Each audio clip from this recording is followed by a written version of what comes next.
What's good? I'm Nomad the Native, and you are tuned into The Snippet, a comfortable spot where we let the art spark the conversation. I link with artists, and we take a deep dive into the emotions and context that drive our creativity. So, join us as we connect, collaborate, and converse here on The Snippet. All right, what's good? It's me. It is I. It's Nomad the Native. And today, I got my man Cozy with me. Big Cozy.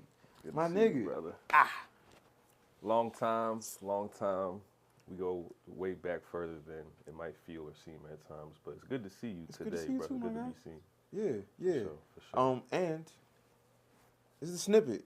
So, because of that, before we get into all of the shits, you got a snippet for me, right? I see what I did there? Nigga sharp. This nigga sharp. Hell yeah, you got a snippet, Sharp like bro. Shannon, nigga. You better Sharp watch like out. Shannon. Shout out Uncle Station. That's where we going next. Yeah. I'm doing this. Hey, before dog, I all go we there. need is I came like here some first cognac. before All right, Shay. that's a whole tangent. Yeah, Wait a minute. yeah.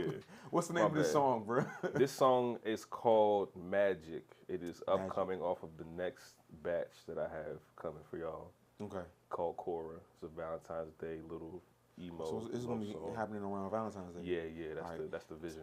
You know what I'm saying? Magic. I'm with that. It's magic. Let's get it. My nigga. Guess we ran out of magic. It was nice while it lasted. Saying you love me, but your actions ain't matching. Ain't been communicating. You gon' drive me to madness just for your satisfaction.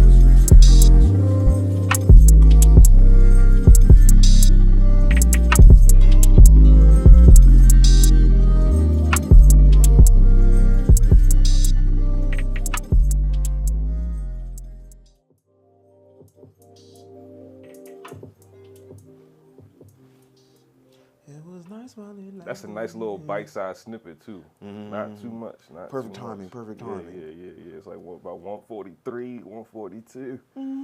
Fade that joint in and out. Yeah, I like that, man. Yeah, that's magic, yo. You know. I like that joint. So like I've been listening to some of your music, like more of your music lately, and like especially like the newer stuff. Yeah. And like you've been kind of on in like a singy, a neo soulish vibe with me kind of energy wavelength lately, my nigga. And I really enjoy it. I appreciate that, bro. I wasn't expecting you to lean more into. I feel like a lot more That's rappers are why. leaning into like the singing. Yeah, I feel like I Harmonizing. definitely led with this sound intentionally because I feel like the expectation is something else. And maybe that might be misinformed. I'm not sure. I'm not really always aware of what people expect. I actually think people expect nothing. And I just, whatever I come with is going to exceed or whatever. It's going to set a new precedent. You know what I'm saying? I'm always looking to just set the precedent. So, I was like, I'm not just going to do what everyone else is doing. Like, I feel like I know what I'm capable of, but I also know what like sets me apart, and that's like my taste and just having a vision for things, you know what I'm saying? So I was like, yeah, man, let me come out with that first. Let me introduce that vibe, and then we still got the raps, and I mean, there's more than just raps and singing coming, you know what I'm saying? There's visuals, there's all types of physical mediums, and Just executing in different. yeah, man. I might run for president next. Funny as shit. You know what I'm saying? Like Cozy 2020. What's the Shit. next one? 2020. Let's make it there first, man. You know what I'm saying? But who knows? Yeah, we gotta survive these first four. Nah, facts. Or these four first. Fuck. Anyway. Anyway. I kind of fuck with that. You know what? And like, the idea of subverting expectations is interesting because, like you said, you don't really know what other people are really expecting from you. So, whether you know it or not, you find yourself subverting your own expectations.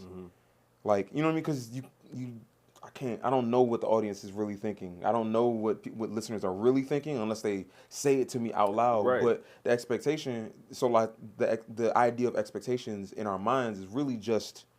It's internal. It's It's a personal thing. You know what I'm saying? And I think I deliberately block out like perception of my art a lot of times. I almost like I like insulate what I create up until this point where I'm now publishing it and sharing it with the world. You know what I'm saying? I think in the like incubation process, I'm definitely, not listening to anybody for real. And when it comes to producing the music as well as mixing, as well as actually writing the thing and, publishing it, I think that it's just really important to keep that, I guess that like energy sacred, just kind of keep it protected because again, like there's just a lot of voices that could be. I had a nigga call me yesterday and was like, yo, what are you doing? I'm like, yeah, I'm doing this pod with my nigga Nomad. He's like, oh, what you about to talk about? I was like, yeah, you know, I just dropped a tape last week. He's like, wait, who dropped the tape? I said, me, nigga. He's like, nigga, you do music? And I, like, in my brain was like, this is exactly what I wanted, though, right? Like, I feel like sometimes you might feel slighted or, you know, again, when you do overinflate the importance of, like, visibility and people around you respecting you and seeing you, that's where you hear comments like that and you might take it away like, damn, nigga, you don't know what I have going on, but I don't expect anyone to know anything unless I share it with you directly. That's you know real. what I'm saying? And now I feel like, yeah, I'm blowing niggas away with the first shit, and the next shit is better than this shit, and then I got the next tape after that too. So it's like, I'll just keep on surprising Combo, y'all nigga. niggas. You know what I'm saying? Just keep surprising y'all. Nigga, I'm not mad at that. I'm not mad at that at all. Like, I think sometimes it's easy to get caught up in like wanting your ego fed or stroked by the people around you, especially because like expressing yourself and creating art, and first of all, it takes a certain level of vulnerability to do something and be bold enough to share it. So it's like, I did this brave thing and no one's paying attention. What the fuck? Yeah. And then like there's a lot of time and energy that goes into having to like produce it or find if you're not the producer, find the right production, right, and then recording it and writing it and getting it mixed and mastered and then getting artwork and then finding a digital service that will help. DSP? Yeah, DSP, like to disseminate your music and get it all out and published. And it's a lot. So like to go through all of that, and then somebody that's like, right, you know what I mean, this close to me is like, hey bro, what? It can be easy to get caught up in your ego, like, nigga, I went through all this shit and you didn't even notice. Listen, man, you wasn't with me shooting in the gym. You know what I'm saying? Like, nobody was. It's not, and it's like sometimes it's not even fair to put that expectation on people. It's just like, it's not fair at all. You did all these things, good. Right. Now, share it. That's, you know like, what I'm saying? And share it directly if you can, but also don't get too caught up in yourself about this shit. Yeah, bro. man. That's I think the ego is something to train. I think we box our ego in a lot of times and like maybe even put it away because we're conditioned to hearing about how it's a bad thing. And I think when you get to like, you know, ego death conversations and things of that nature, I think there's really no part of yourself that you should kill off. I just don't believe that that's how I should approach, you know, healing. I think learning and loving yourself and embracing maybe things that you don't like, or maybe they served you at one point in time and they might not serve you now. I think that if you try to like maybe prune or just like, again, retrain these things that are tools, you know, you might find a new superpower in that like same quote unquote ego, because it's meant to protect you. Yeah. It's just like It's guard a part dog. of you. You know what I'm saying? It's a part of you. So that being For a said, reason. I definitely satisfy my ego in different ways that aren't, you know, attached to external validation. Even just doing this, like I said, we was talking before we started recording, it's like, I might make a beat today and write some shit to it and record it and think that shit is hot. And then 2 days after that, I make another beat that I feel way more energy about and around. And like, the fact that I even like can do any of this still excites me just to participate. Like, it still excites me a whole lot to be able to bring any of this into the physical realm. You know what I'm saying? It's like a little kid. Like, I really still enjoy the excitement of just creating art. And that's a part of, I guess, starting this journey a little bit later on in life, which is not, we're still young niggas. You know, we're not old, but it's like I didn't start at like 16. You know what I'm saying? So I'm kind of going through that stage now to where, yeah, as much experience as I've gained since being a teenager, it's like I still have the capacity to feed my inner child in that way. And like, that's the main motivating factor to anything you hear or see from me from like this point moving forward. Like, all of it is just for that little version of me. You know what I'm saying? Like, what does he fucking like? That's what feeds the ego. It's like, if that nigga thinks this shit is cool, I appreciate y'all fucking with me, but there's a priority there. Yeah, I know what I'm prioritize making sure that me, Yeah. that I feel some type of way, that I feel proud, that I feel Yeah. happy, that I'm excited, Yeah. that I'm bobbing my head to this shit. Yeah. And if you happen to join me, you're welcome. That means you are speak my welcome to join language. me. You know what I'm Yeah, saying? but- And I love connecting with people in that way. Like I love feeling seen in that way, Yeah. where people get it. But I've spent a lot of time investing in seeing myself. So that's been the priority, and everything else kind of follows that. Yeah. I like the idea of like, and this is to double back a little bit, like the ego not being something you have to kill entirely. And I think ego death, or conversations and attitudes towards ego being like something to get rid of, has to do with our relationship with what we think ego means. Yeah. And looking at anything that's like not ideal as something that needs to be removed. Yeah. Imperfection needs to be excised for some reason, right? And like thinking about it from the perspective of it's a wound, and you heal the wound, but even once you heal the wound, if it leaves a scar, it's still like that's still a part of you. It's not going anywhere. It's not going anywhere, and that's fine. That can be fine. And the image of kintsugi came to mind. You ever heard of kintsugi? I'm not familiar with the name, but if you start describing, I So, might pick up some. I believe, and I'm not even exactly sure which nation it originates in. I believe it may be Japan. Yeah, but, kintsugi sounds Japanese. but it's like when a piece of pottery, a plate, a bowl, a cup breaks, right. they mend it with molten gold or gold infused, you know what I mean, alloys, in order to like both highlight the cracks, right, but also to show reinforce that it. there's a uniqueness. Right. It's fixed, but it doesn't ignore the fact that it had breaks. It has a history. It has wounds. I fuck with that a lot. And like I think that approaching the ego like that is a good way to like kintsugi the soul type shit. It's Exactly, man. Like you got to think that something like your ego, your instinct or your inner voice, like all these things are coming from the same source, in my opinion. Right? Like they're all just different levels of your like subconscious, right? And I think just getting comfortable in that space and just getting comfortable with whatever comes from that subconscious is in your best interest. You know what I'm saying? Like that's just how I honestly feel. We were also talking beforehand about, just like how like, changing our self-talk, and what goes into that like self-concept and self-image, right? And I shared that being able to contribute to these artistic ideas or just contribute to someone else's shit, like that has started to change my own self-talk within myself because of how capable I feel. I like feeling like, dependable, like people can count on me to produce a certain result. When they need something specific, they know I can call Cozy and Cozy's gonna give me what I'm asking for. You know what I'm saying? Like being in spaces that honor and celebrate me and that I can also give back to, like that just makes me see myself in a way more positive light than maybe other spaces that I've tried to conform to, or I felt imposter syndrome, with like professional environments, shit like that.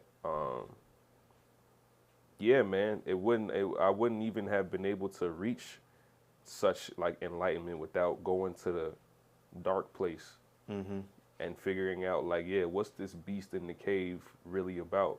Because nobody's gonna go in that cave but me. Nobody even knows the cave's location but me. You know what I'm saying? Yeah, no one knows. Like no one can explore this part how can somebody else fix or address it like if I don't? And if I kill it off, it doesn't exist. Allegedly, it still exists. Not allegedly. It's finished. Now I just might be beefing with my ego, and it's a dragon somewhere that's like, as soon as this nigga walks back in this cave, bro, it's gonna be hell. You know what I'm saying? And I don't want that. I want to train my dragon. You know what I'm saying? How to train your You dragon? feel me? T, you got it. Come on, funny. man. Come on. I think they're just dropping another one. They're doing like a live action. Yeah, they are doing. We're not gonna get too much into that, but my nigga. So like, side note, and Side this is note. real quick. This is real quick. yeah, Is this camera on me, bro? If this is my camera. Yeah, if the motherfucking movie is 75% animated as opposed to 100% animated, it's still an animated film. still an animated Just because you put a real person beside an animated creature doesn't make it live action. Maybe it does. I don't know. is any of it live action? I don't though? know, man. Who Framed Roger Rabbit did it better? Hey, now we Now dating what, ourselves. Disney? Yeah, now we're Come get me. It's now like, we're nah. aging ourselves Crazy. Damn, I did just age a myself. little bit. Whatever. I don't care.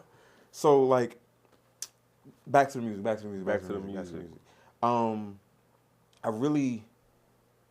I like the idea of like subverting expectations in our music and doing things to kind of like push boundaries.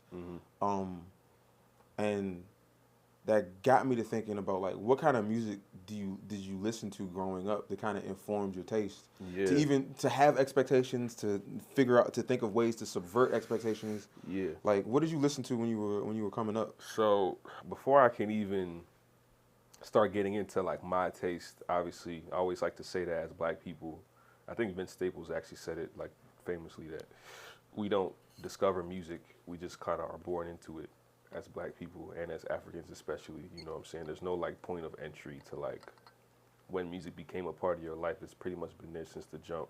And I remember going back to like being in the back of my dad's Grand Cherokee, listening to Awilo Longomba, you know what I'm saying, listening to all types of Fuji music, listening to K1 The Ultimate, you know what I'm saying? So like music that's culturally from West Africa, you know what I'm saying, King Sunny Ade, you know, Pasuma, you know what I'm saying, Wasiu. Like most of it was African music, and then when I was driving with my mom would be on 95.9 Magic, listening to oldies, listening to Luther Vandross, and it was like, you know, one of those two until we started getting left in the car because we were old enough to stay in the car when she went to Marshall's. You know what I'm saying? So then we would fuck with the radio, and it's like, oh, 92Q right here, 93.9. Now I'm hearing more rap shit. One of my uncles was a DJ, and I remember he's the person that gave me College Dropout and introduced me to like that rap version of Kanye West at that time. You know what I'm saying? So it kind of started there. Was that your first album? Was like the first hip hop album you had? Nah, my first rap album was Price of Fame, Bow Wow. You know what? I think that might have been my no. Before that, okay, my first rap album was Will Smith, the joint that has Switch and Party Starter on it. And That's I probably if somebody played that shit outside today, I probably still rap Party Starter front to back. He had some shit on there, bro. I'm not mad at you. Shout out Big Willie, man. I think it was either Hey, yo. funny as shit, not Big Willie. All right, bro. They call me. Nah, I think it was either a Bow Wow album for me or it was Stankonia by Outkast, and I didn't even buy that. I remember I was gifted that. Yeah. And like, now I'm thinking about it. That nigga was wild for giving me that album, cause like if you've seen the album artwork, The artwork, exactly. like he didn't give me the artwork, he just gave me the CD. disc, but right. even the CD, if you look on the CD, it's a fucking naked lady. Suggestive, for sure. Suggestive. It's a naked lady. Fuck suggesting. I ain't suggesting a damn thing. It's a naked woman on that album. Butt ass. And I was like, oh, I'm listening to this. Yeah, What you mean? you know what I'm saying? Fuck you mean? Boop. I love that album. But so a whole lot of West African music. And then like over time you started to segue into hip hop. Yeah, for sure. For sure. I kind of love that for you, because that means you got to experience hip hop at a slightly older age. So you kind of like have memories of like getting into hip hop. Yeah, I mean, I remember like walking to Walmart with my cousins to buy the Carter 3 when that dropped, because my mom wasn't about to let me walk all the way over there by myself. So my older cousins had to come with me. That was probably like one of the first, like, you know, obviously Bow Wow was who he was, at that time, right? So buying Price of Fame. I was really buying more R&B records like Neo's album, Craig David, got Boop. 2001, Yeah. Rendezvous. You know what I'm saying? 7 Days, like that was I was really getting into more. Like most of the CDs that I had around the house that I had access to were my parents' stuff. So it was shit like that. And then I ended up buying, like, getting into rap shit. Again, my uncle gave me that College Dropout CD. And then it was that. It was let me think who else I had, because that was back when you could, like, on the original Xbox console, you could, like, burn. You could CDs save them Jones into the system and play them Jones while you're playing games. I remember that. Exactly. So I'll be love playing that like shit. Tony Hawk, and like it'll be Neo, like Mirror. That's one of my favorite beats, by the way. Mirror by Neo. If y'all. That's one of your favorite beats of all time. Yeah, for sure. Now I want to go back and listen to it because I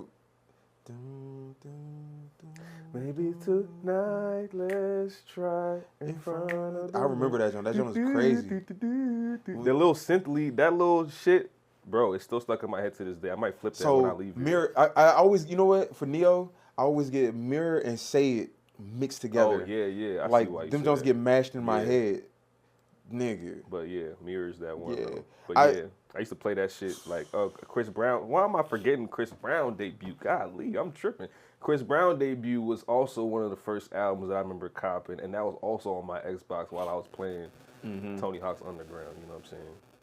Yeah, bro. Yeah, you just unlocked the core memory or two. That's what all of this is for. Dead ass. That's what all of this is for. Is like low key. Like my memory is not the best. Like my long term memory. You know, you go through things in life. You experience certain trauma. You start smoking weed. Too much weed. Weed. Stay off the weed. So that being said, I'm like doing a lot of work through therapy and other things, trying to like just like uncover all of the lost time and memories that are clearly very significant to who I am today. But I needed to re-ingratiate myself back into this creative space where I'm even looking for that inspiration to go back and see, damn, like this did shape me. This was important. Like, you know what I'm saying? Like your memories are all you really got. That's another segue into Kingdom Hearts, like one of my favorite video game series. The whole game is about the power of like memories and like friendship, and the main character loses his memory and like loses everything. You know what I'm saying? And it's funny how I'm an adult replaying these games, and I'm like, damn, this shit is deep, and it's very fucking relevant. That's meta as hell. You're regaining a sense of self through like going back into memories and doing old things like playing video games in the game. And the game is about this. Is about going back and reclaiming memories. That's why niggas get high, because that's too much awareness, bro. That shit's, this multiverse is combining this shit. But layers bro. to this shit, bro. It's layers. My brother. Henry. You trying to play a game? Hell yeah. All right. So look. It's a real simple word game. Oh, word. So this is how we're gonna do it, right? The game starts with like hitting this, and it starts a timer, 10 seconds, and you hit a button that with whatever letter, and you say a word starting with that letter, and it has to fall under a particular topic. A copy. Okay, and once you hit a letter and you said your word, tap the button again, and it's the other person's turn. So we're gonna be going back and forth. Okay. Right. Yeah, I'm glad y'all got me this coffee, bro. Be funny shit. So I don't loaf right Your mind is awake now. Yeah, a little bit. Might have some jitters because of the caffeine. All right, bet. Let's get it. So, we're gonna do 2 rounds. One's a test round, just to see if get your feet wet. Yeah. And then after that, we're gonna really go. Do I win something, or is it a winnable thing? No, it's like, we're just trying to fellowship. Winning is its own reward, my nigga. Test round is gonna be musical terms. Any musical term. You ready? Copy. I'm gonna start. Let's get it. BPM. Oh yeah. Juxtapose. You gotta hit the button. Oh, I thought I hit Interpolation.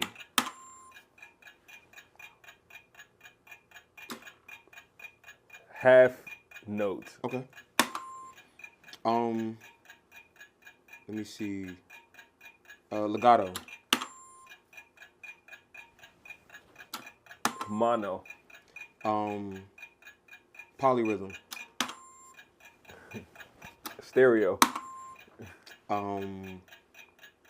Let's see. Fuck. Shit. Because I kept thinking of shit that was like, oh, we already hit those letters. Already hit that letter. Already hit that letter. I was like, metronome? No. Damn, we already hit M. Yeah. So who was M? What did you say? no, you said mono. Yeah. Thinking, nigga. Come on. Chess, not checkers. All right. You ready for the real round? Oh yeah. The real round. Yeah. Let me. Let's see. So I got these shades on, so the light's not too bright. So, in honor of you being our guest, Okay. our subject, the topic is rappers/producers. Oh, I like this. All right, you ready?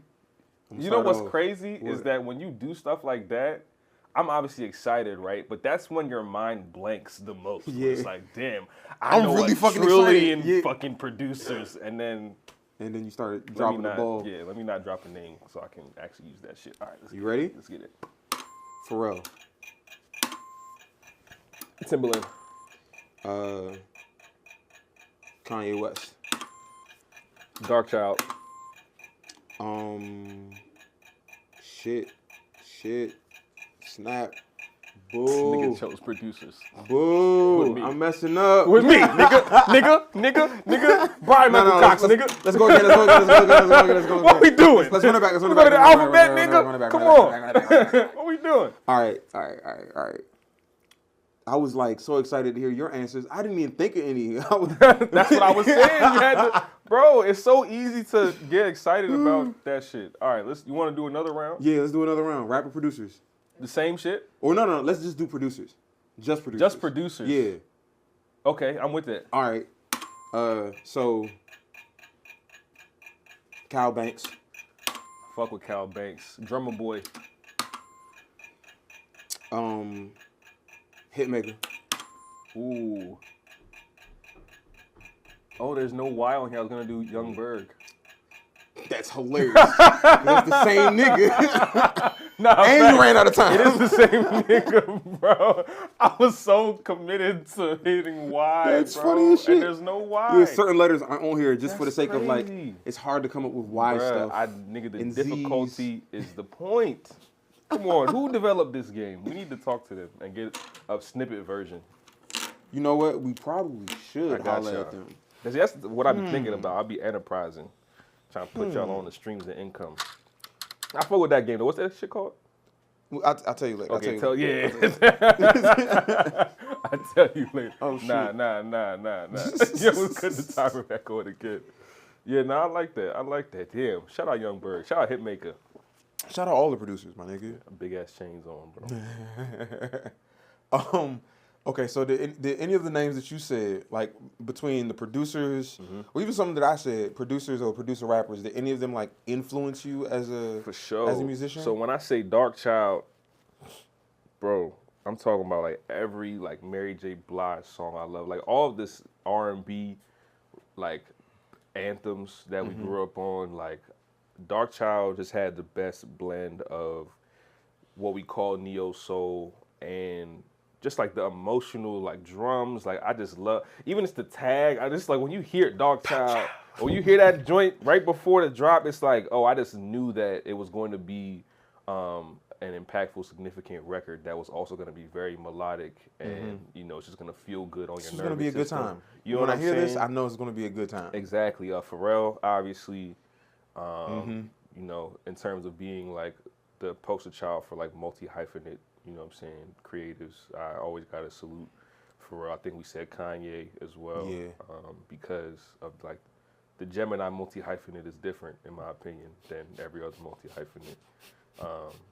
But yeah, I'm still a student, or I'm a child of that generation that grew up watching Kanye ascend. You know what I'm saying? And he was the first person that I saw in music, like have his hand in all these different parts of the creative process, and then still have Yeezys come out. Like, nigga, like, that still hasn't been done. That still has not been done. I don't care what anybody says.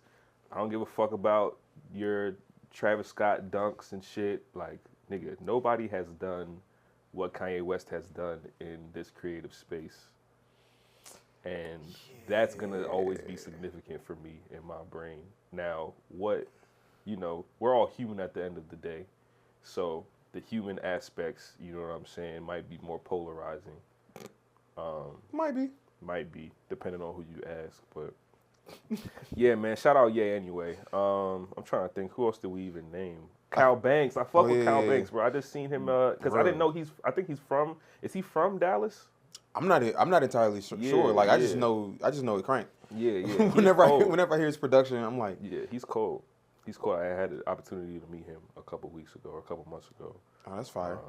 And yeah, he's incredible. All the TDE stuff he's been doing, like I really fuck with Cal Banks too. Yeah. As like a newer guy, you know what I'm saying? Some other names, Drummer Boy, Hitmaker. Oh yeah, Drummer Boy, man. Everything I like, Jeezy, like all the Atlanta trap shit, like that's a very specific. Yeah, it's very specific sound and like culture. That's horns. Like you just think of like horns. All the records sounded huge. Yeah, but they still had like orchestral elements to them. You know what I'm saying? And it still went hard.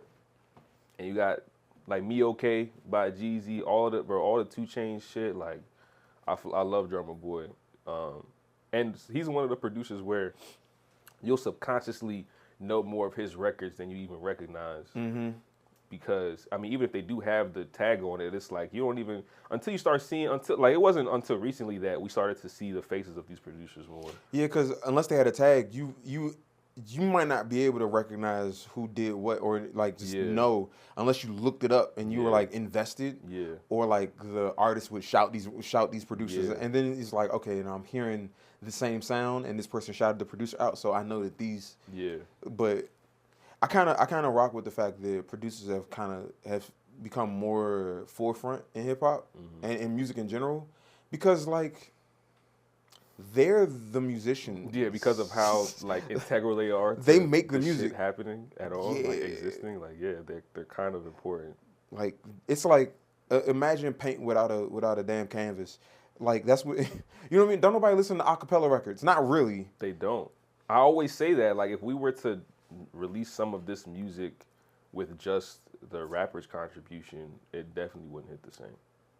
None of it would hit the same. It wouldn't hit at all. We should drop, because producers also should, I think, drop more instrumental projects as well. Yes.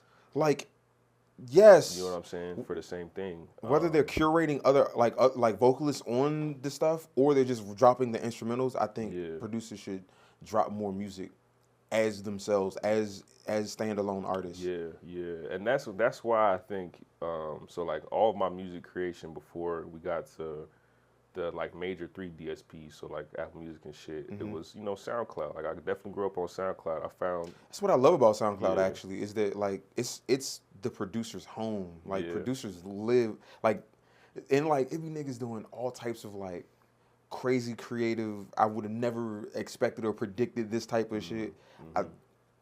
It's undefeated, bro. Yeah, and that being so known about it is like, oh, you know, I think a lot of us producers that started on SoundCloud kind of just took that as like, yeah, this is a playground. Like we can do whatever we want, and we don't have to wait for a lyric. We don't have to wait for a verse, and you can build, you know, a platform like Monty Booker, you know, producers like that like Sango that came up around, you know. Okay, so I wanted to ask this question. I'm glad we kind of just naturally segued to this, because when I listen to your music, especially like some of the earlier stuff, I get a reminiscent feeling of Soulection. And you naming off Monty and Sango, and you know what I mean? Like those producers kind of exist in that realm, even though they don't make the exact same, you know what I mean? Yeah. Like everybody got their own flavor in it, but that particular community of musicians, of DJs and yeah, dog. So like I hear that shit and I think about, or I hear your music and I think about that wave. Do you feel like that had like Soulection and obviously SoundCloud, Right. that SoundCloud era had like a big impact on you creatively. Of course, absolutely. That was my point of entry into like electronic music and like literally finding SoundCloud in like 09, like 2010, like Sango, Esta, Mr. Carmack, like these are some of the first names that I saw in the scene that still to this day, like I'm still a future beats head. Like for that genre of music, like that's what I loved so much about Whistle Lesha introduced to the space. You know what I'm saying? And I'm never like letting that shit go. I know like the scene moves on and, you know, different forms become more popular, but like I'm huge on like that's where I came in at, so I'm never like abandoning that shit. Sure. I love that. Yeah. And to be honest, that's one of the reasons why I enjoy working with you. For sure. Cause like I enjoy that shit a lot. I don't want to let it go either. So just keep on, just find ways to do it our way. You know what I mean? For sure. Exactly, man. Exactly. I think we're doing that. Yeah. You know what I mean? You're right. We are doing we that. are doing it. Come on, Nomad. All right, before we go, because it's about time for us to like. Yeah, we could literally. It's like skin the clock. It's time. Here all day. But before we go, can you pick up that card? This card right here. Copy that. What would you say to that person? Hey. What do you have to say to that nigga? Should I show the camera? Yes. Is this camera? Is this camera on me? Y'all can see that's me, dog, and it's crazy because it's almost unrecognizable at this point. But what would I say to this person? I would thank this man for believing in himself, for seeing himself, for taking the risk of putting himself out there, because it is very risky. And yeah, I would also just champion him for, you know, setting the right precedent that, you know, you can be yourself and maintain your values, maintain your virtue, you know, do right by people and still be fly. Yeah. Like we like to act today sometimes that like to get on or to gain traction or whatever the fuck, you have to go outside of yourself. And I think that I would just, thank this guy, man, for normalizing just being a real nigga, man, and making that great again. You know what I'm saying? Make real niggas great again. Everybody eats. This was our first little merch, man. This was our first tee that we had for the podcast. Like when you had the Breaking Bread podcast. This was the photo shoot for that joint, bro. Hell yeah, man. My nigga. Thank you. Yeah, I was. I like that. I like that a lot. I appreciate you for coming through. I don't look through. like that no more, bro. No, I appreciate you, dog. For sure, man. The Snippet. This is a fun time. I fuck with it. I fuck with y'all. I appreciate y'all, man. It's mutual, my nigga. Come on, man. It's mutual, my guy. Come on, baby. Yeah, we got to do this again sometime, for sure. Absolutely. Yeah. Absolutely. Because we only got a little bit into the combo. We got to like. Dog, yeah. so there were much other life places to I catch wanted to up take on. it. I just, you know what I mean? Yeah. Like, Nah, I but appreciate it. we're going to have another opportunity. For sure, for sure. I'm here, Right. man. All right. With that being said, that's Cozy. Big Cozy. Biggest. This is Nomad, the native. And you just watched the snippet, my nigga. Peace.